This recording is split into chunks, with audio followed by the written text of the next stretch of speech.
Hey ladies, I am so excited to bring you this talk today. As a doctor, I have sat down with so many women that are motivated, strong, they can do all the right things, and they still deal with hormone issues.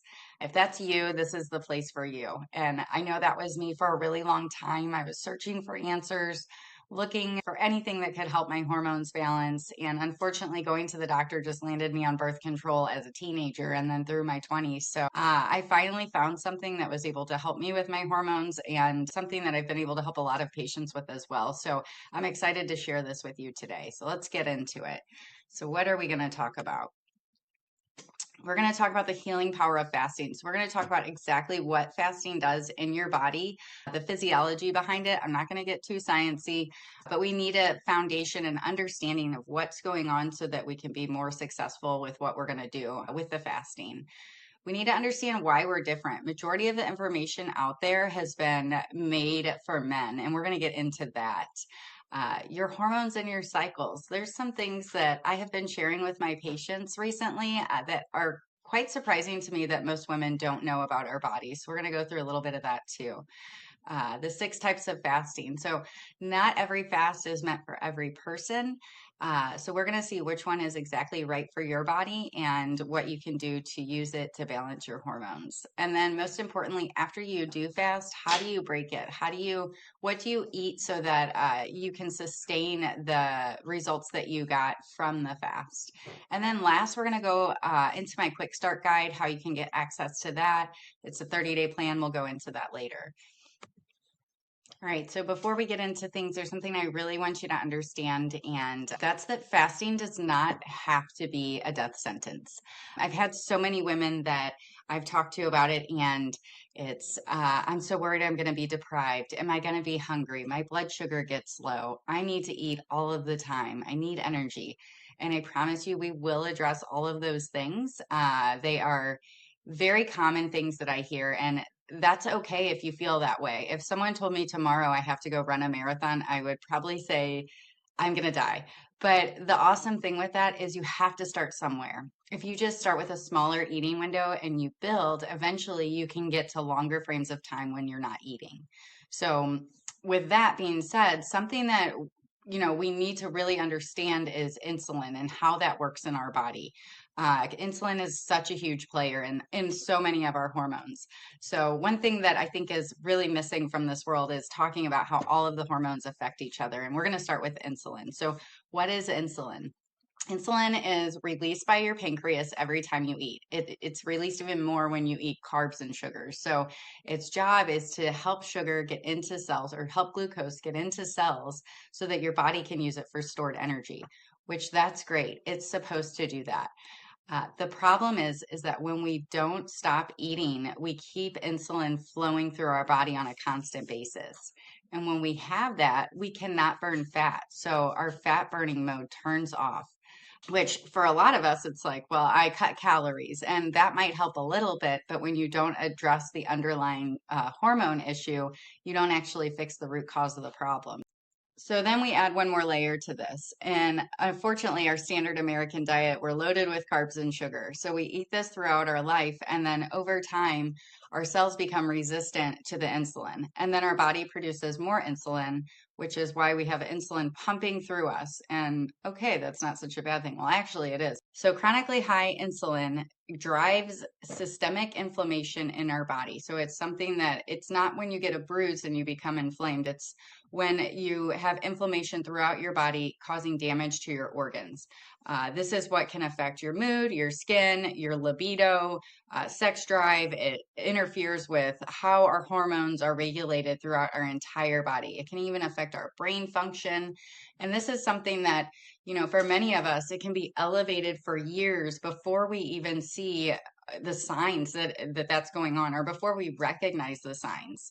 Now, the problem with going to the doctor and getting your yearly blood work is they'll check glucose and A1C, but majority of the time they do not check fasting insulin unless you have a specific issue that says to check fasting insulin.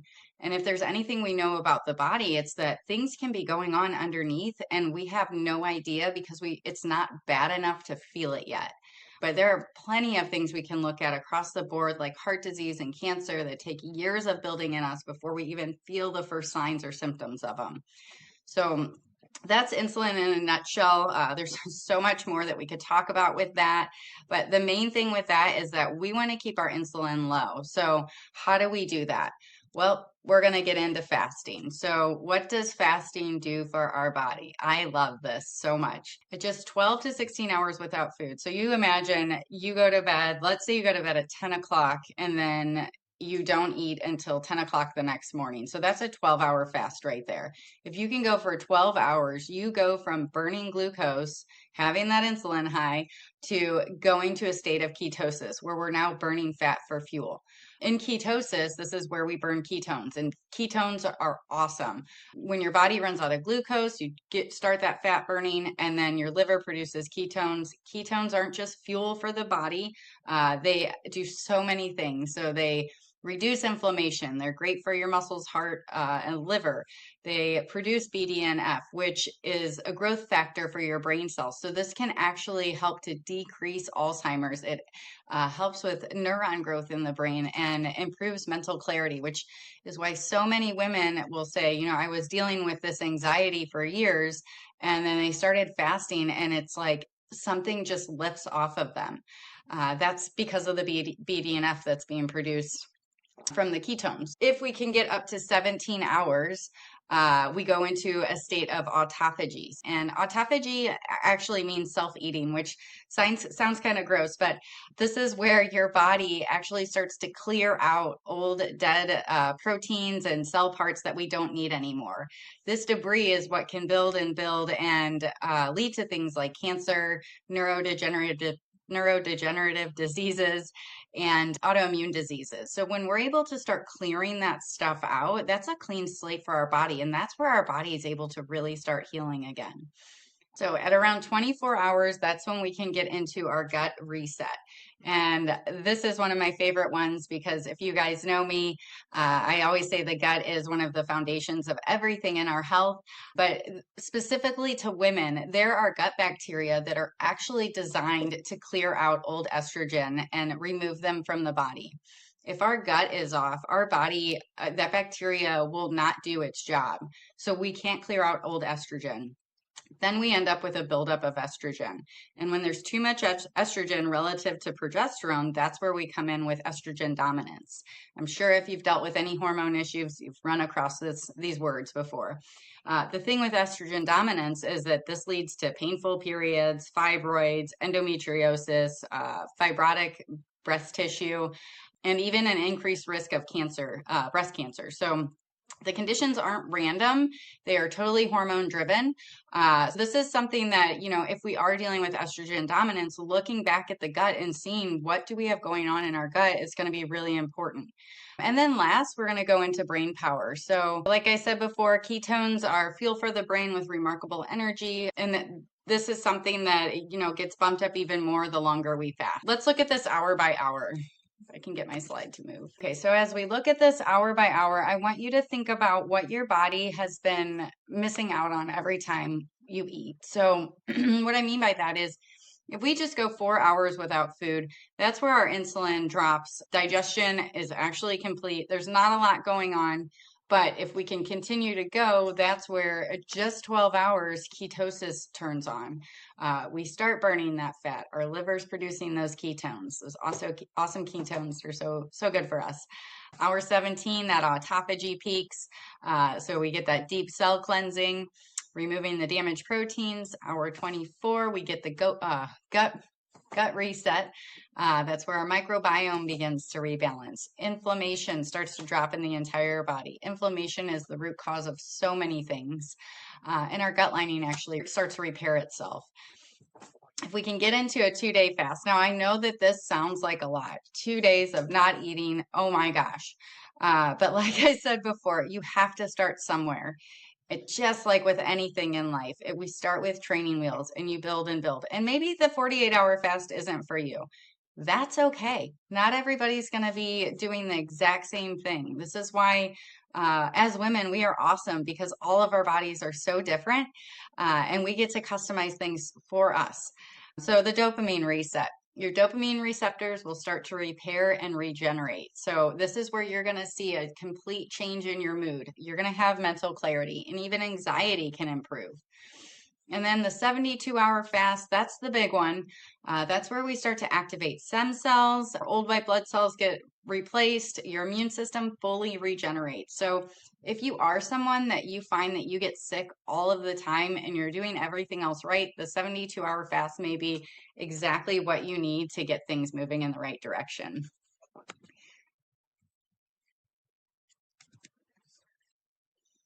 All right. So women are different, and that's an awesome thing. If there's one thing I want you guys to take away from today, it's that majority of studies have been performed on men. So it wasn't until recently that they started actually studying women in the medical field. If you've ever been one of those people that you have a husband or a man in your life that you did a fast with them, or you did a workout or a diet, you may have seen them get amazing results, and you might have done well in the beginning and then just plateaued, or you might have done well and then you regressed. And the reason for that is that their hormones run on a 24-hour cycle. So we have a 25 to 28-day cycle of our hormones rising and falling. If we're doing the same diets as them, we're eating the exact same things, of course we're not going to get the same results. So that's why this specifically is so important for us, because it's geared directly to women, and it's made for us. So why must we do this differently? Well, I just said our hormones rise and fall throughout the month. So we need to honor that. There's nothing we can do to change our hormones from rising and falling throughout the month the way that they're supposed to. Bottom line is, this is how we are. So we need to do what we can to honor it, protect it, and support it the best that we can. Another thing is that we are so sensitive to cortisol. In comparison to men, cortisol affects our bodies so much more than a man's body. So what is that? Well, when we get stressed out, that's going to affect us. And then the cortisol is then going to affect our estrogen and our other hormones along the way, where it doesn't in men as much. We also have many reproductive hormones that men don't have. So that's something else that we need to look into supporting. It is definitely one of the most healing tools that we have, doing fasting. We just have to be able to do it right, the way that our body, wants us to. So I'm not going to get into a biology lesson here, but I do want us to have some form of an understanding of our cycle, what we have going on and on a monthly basis. I think that not enough women know exactly what is happening in their cycle. And I say this specifically because if you look at the line right under the title, your period is not the end of your cycle, it is day one. That is something that I have told so many patients, and many of them were surprised. I don't know why we have been led to believe that it's the end of something, but our cycle is actually the beginning of something amazing. It's the beginning of a month for us. It's the beginning of what we're going to use for our first day in fasting. So if we look at this, as we go through our cycle, there's 4 phases of your cycle throughout the month. Our cycles should range anywhere from 25 to 28 days long. So days 1 through 10. First day of your period is the first day of your cycle. When we hit the first day of our period, our estrogen is low. It will slowly start to rise. Our energy may be low. That will slowly start to rise. As we get into the period and then rebuilding phase, and then we get into ovulation, which happens anywhere from days 11 to 15, that's when estrogen and testosterone are at their peak. Don't worry, I have a graph for this on the next slide. When we are in our ovulation phase, this is where we are in our warrior phase. We feel our best. It's because our testosterone is so high. So we'll be motivated, energized. This is the best time for fasting. If you have a hard conversation that you need to have, this is a great time to do it. So save it for this couple days that you have in the month. After that, we have a hormone dip. So we get out of ovulation, our hormones start to dip, and then progesterone starts to rise. This is where we're going to cut back on fasting.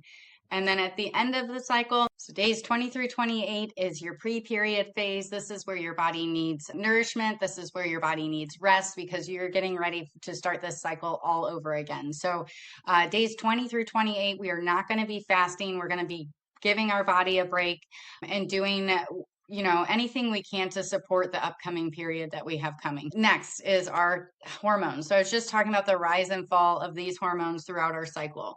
If you look at this graph here down on the bottom, you can see day one, everything is low. So as we get into the cycle, your estrogen starts to peak right before ovulation, testosterone peaks right at ovulation, then everything starts to go down. Towards the end of the cycle, we have that progesterone coming up. Day 1 through 15, this is where we're going to start fasting. So we're going to do some smaller fasts. And then as we get closer to that ovulation, we're going to do bigger, longer fasts.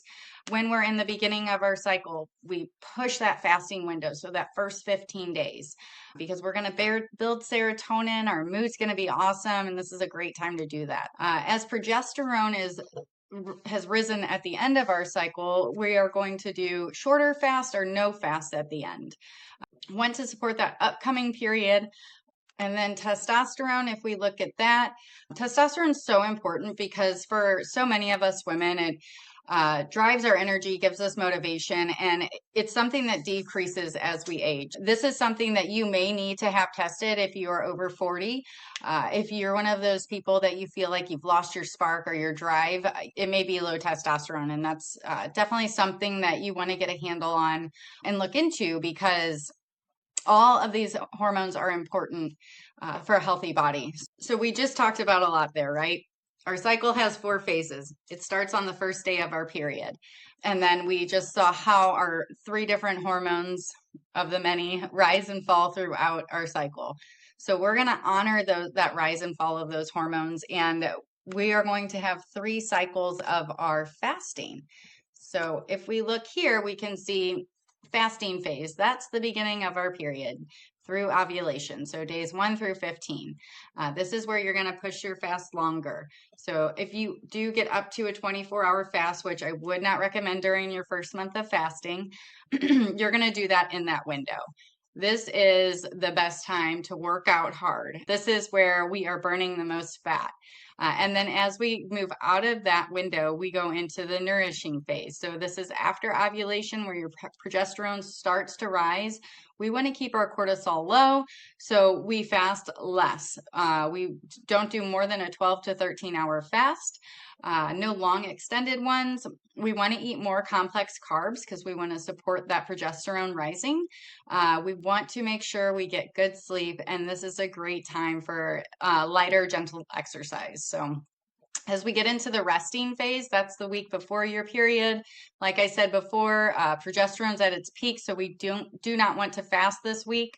We're going to eat regular nourishing meals. You're going to prioritize protein and healthy fats, and you're really going to work to rest and recover your body because you're preparing for that upcoming period. If you don't have a cycle, that's okay. You can still work to balance your hormones. You still have hormones, even if you don't have a cycle. You may just have a little bit less. So we want to work to balance those, and we can do that through fasting. So if you're in perimenopause, that's where you're going to start with smaller 12, 13-hour fasts. And then you're just really going to focus on paying attention to your body and what you see happening in your body. So when we're postmenopausal, we have a whole lot less hormones, so we can actually start with larger fasts. Mentally, I would recommend starting light and then building to those just to get your mind used to not eating all of the time. But it's safer for you to do the longer fasts postmenopausal. And then if you're someone that has PCOS or you're on hormonal birth control, this is where you really should look into the insulin. So you can ask your doctor about getting insulin tested. We can do that in our office as well, but we really want to focus on getting that insulin down. So you're going to start with those 13 to 15-hour fasts, also paying attention to how our body responds. And then you can just monitor your hormone levels. If this is you, I would highly recommend getting some type of hormone testing so you know where things are at, and then you know how it's progressing as you go through your fasting lifestyle. So what are the types of fasting? We've kind of covered them a little bit as we went through hour by hour, but I want you to actually see, okay, so this is the different types of fasts, right? So the intermittent fasting, this is our beginner. This is where we're going to live. This is where most women should live on a regular basis. We want to not eat from anywhere from 12, 13 to 15 hours. This is our daily maintenance program. This is what helps to balance our hormones because we're not eating all of the time. We're allowing that insulin to come down and allowing the hormones to do what they were meant to do. After we get through, getting the intermittent fasting down, we can go into a longer fast. And that's where we get into the autophagy fast. So this is something that you can do 3 or 4 days a week during that beginning phase of your cycle. The gut reset fast is awesome. So you eat dinner one night and then you don't eat until you have dinner the next day. This is something you can do once a month to get into a good rhythm once you have built on doing the intermittent fasting. Then we get to the fat burner. If you really want to accelerate weight loss, doing a 36-hour fast is just going to push you right into that direction. Next, we go to the dopamine reset. We kind of talked about that earlier. And then our immune reset is 72 hours. Again, these are all things that we build towards. So I'm not going to ask you to go run a marathon tomorrow. I'd ask you to start with a 5K or maybe just do a mile. So where do we start? How do we piece all this together? This is a lot of information, I know, which is why the quick start guide is going to come in handy after the talk, but hopefully you're taking notes. Like I said, intermittent fasting is our foundation. That's where we start. We're going to start the first month of fasting only doing intermittent fasting. So you can start with 12 hours. Eat dinner at 6, 7, 8, whatever time you eat dinner, and then don't eat until 12 hours later the next day. As we go through this, we always want to be tricking our body. So varying your fast matters so much because the awesome thing about your body is it's always adapting to what we're doing to it, what we're putting in it. When it stops adapting is when we get sick. So, or when it can't adapt to what we do to it is when we get sick, when dis-ease sets in. With fasting, we want to start with the intermittent fast, but we want to kind of change our length. So you might do 12 hours one day, you might do 13 the next. This is why writing down a plan is so important. Putting things on paper that you want to accomplish can help you to actually accomplish them. And when you forget what you're doing today, because you have a million things going on in life, it's written down right there for you. You don't even have to think about it. But we always want to be changing how we're fasting to keep the body guessing. So how do we put this into play? Well, here we go. It's laid out for you. So first thing is you're going to do 2 weeks of clean eating. So we want to clean up the inside of our body. And I know 2 weeks of eating clean isn't going to clean up everything, but it is going to push us into the right direction. So we want to stay away from, seed oils, sugars, super toxic foods, processed foods. Try to eat things like quality proteins, healthy fats, vegetables. We want cleaner fuel for our body. So we do that for 2 weeks. And then we do 1 month of intermittent fasting. So for only a month, which it's only the first, 3/4 of the month, we're going to be intermittent fasting because that last week we're not fasting at all. And then after the first month is when we can start to introduce those longer fasts. So you can start to do the 24-hour fast. You can do the 36 or the 72. If you fasted before and you want to jump right in, that's okay. I would just be careful with, what your body can handle. You know your body. You know how you feel. So pay attention to the signs and honor what it's asking you. So once we get fasting, what can we eat during a fast? That is one of the biggest questions I get. And my answer is nothing. No, I'm kidding. So you can have things during a fast, but anything that spikes your blood sugar is going to take you out of a fasted state. So really, what foods can you eat? For right now, being very basic, you can't. There are some advanced fasters that eat things that are called fat bombs. So you might have grass-fed cream that has nothing in it, or a slice of butter, grass-fed butter, which can be great for you. But in some people, it can make your insulin rise.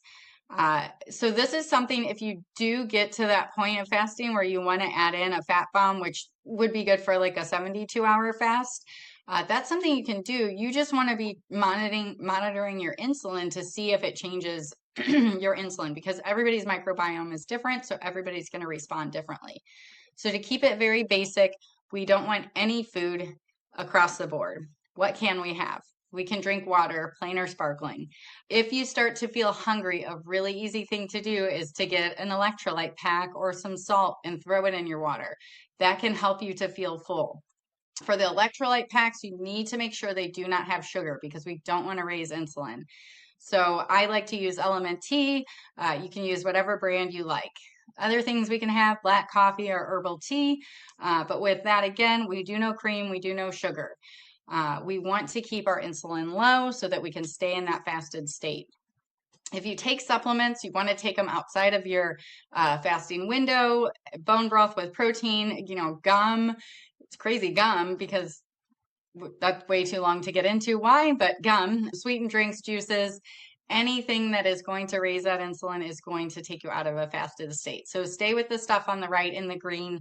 Other things to think about when you are fasting: if you are feeling hungry, feeling like you absolutely need food, I want you to sit and think, am I hungry or am I just bored?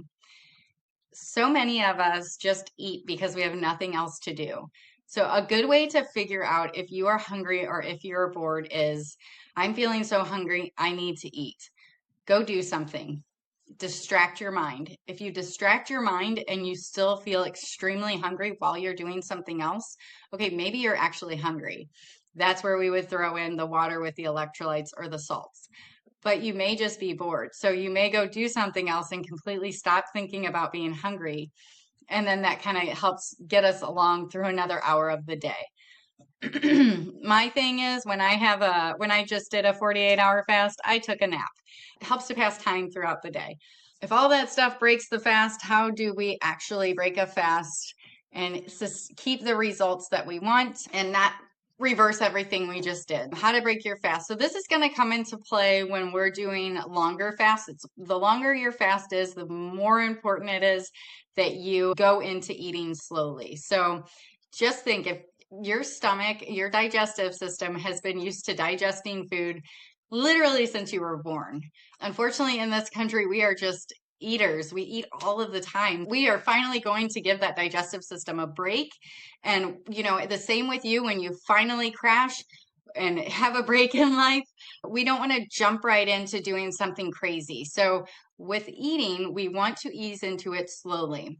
If you can make bone broth, that would be best. But if you want to buy bone broth, that is a great way to get out of your fasted state. So having some bone broth, if you're doing a longer fast, we want to drink that bone broth and we want to wait 15 to 20 minutes.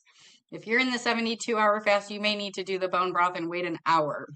What you're doing is you're signaling to your digestive system, okay, guys, wake up. We're ready to get digesting. So we're going to do the bone broth. Other things that are mentioned are nuts, olives, avocados. So these things are not going to shoot your insulin through the roof and kind of reverse everything we just did. They slowly get things moving. So we do that. We wait 15 minutes, and then we have a small balanced meal. Please, whatever you do, pizza is my favorite thing in the world. I would never break a fast with it. Don't break your fast with pizza, McDonald's, or ice cream. If you just did that much work to get your body into shape, take a couple more hours of eating healthy and do something that actually supports all that work you just did. And then you're going to just kind of build slowly. Crazy thing is that when you fast for a long period of time, your stomach will actually shrink down. So you're going to think, oh my gosh, when I finish fasting, I'm going to eat all the food in the world. I do that every time. But when you get to that point, you don't actually have a need for that much food. So you want to listen to your body, listen to that, oh, I'm full hormone, and stop eating. And then you can eat a couple hours later, because you're probably going to be hungry a couple hours later because your stomach is so small. So the best foods to break the fast. Oh boy, I just jumped ahead of myself on the last slide. That's okay. Like I said, the 36-hour fast, we're going to wait 30 to 60 minutes after we do that broth. And then to eating, 17 to 24-hour fast, you do the 15-minute window. If you're just doing the shorter intermittent fasting, you don't have to do the broth in the waiting period. You can just go right into eating healthy food.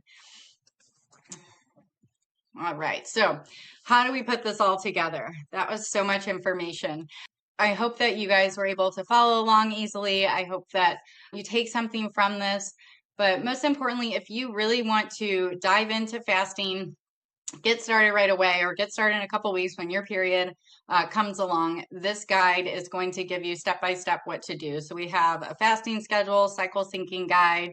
There's a approved food list. I will be doing another talk on what to eat during your cycle and what times, but we will get into that on the next talk. I did want to include some food stuff in the guide though, so you guys kind of know what to eat, and then some facts and troubleshooting at the end. I know this is a lot. I know that with the world we have today, everybody's researching. So I tried to do the research for you guys and put it all into one easy PowerPoint. And our guide is kind of just a breakdown of what we went over today and how to implement it into your life. If you are one of those people that you're dealing with PCOS, you've tried all the right things, or you think you have the low testosterone, estrogen dominance, whatever it is, I highly recommend doing hormone testing. So we do offer hormone testing across the country. We do telemedicine, and we can send you to a lab right near you and figure out exactly what is going on with your hormones and what we need to do. And we create a customized plan for you on how to balance your hormones. So if you are dealing with extreme hormone issues, this may be something for you. Hormone testing can look at the entire picture. It's not just start doing this and hope your hormones balance. This is customized for you. If this is something that you guys think is hormone testing right for me, we do offer a free 15-minute discovery call. On that discovery call, we're going to talk about exactly what's going on. And I can guide you whether, jump right into fasting and see how we can balance those hormones, or maybe we do need to dig a little bit deeper. If you want to set up that call, you can give us a call or shoot us a text at our office. Our number's on the bottom. It's 904-436-1106. I'd love to have the time to speak with you guys and see if hormone testing is what's right for you. Next steps, what do we do from here? Well, download a cycle tracking app if you don't have one yet, or break out a calendar. The apps are easy because you just put in when your period starts. You can kind of track your cycle length and change that on the apps, and it tells you when you ovulate. If you're on birth control and you're using it for actual birth control, cycle tracking can actually be a replacement for that. I'm pretty sure the recent studies say that it's in the 90% effective for birth control method, and there's no side effects like you would have with birth control. And then next, we want to make a plan for when we're going to start fasting. So if we can track our cycle, figure out when our period starts, we can make that plan. So 2 weeks before our period starts, we want to do that. 2 weeks of eating healthy. We want to start fasting day 1 of our period. Grab the quick start guide. It's $7. Everything is mapped out for you on what you're going to do through the next couple months through the next month of your cycle. If you want to go deeper, you want to do that hormone testing, give us a call, shoot us a text. I can set up a time to chat with you. We can do that discovery call and see if hormone testing is what you need. And then next is join us for the next talk, how to eat to support your fasting lifestyle. So I am so happy that we got through this. I'm so happy you guys joined me today. If you have any questions, you can email me, drnicole@maxlivingsouthside.com. That's drnicole@maxlivingsouthside.com. Hope you guys learned a little bit of something today, and I'll see you on the next talk.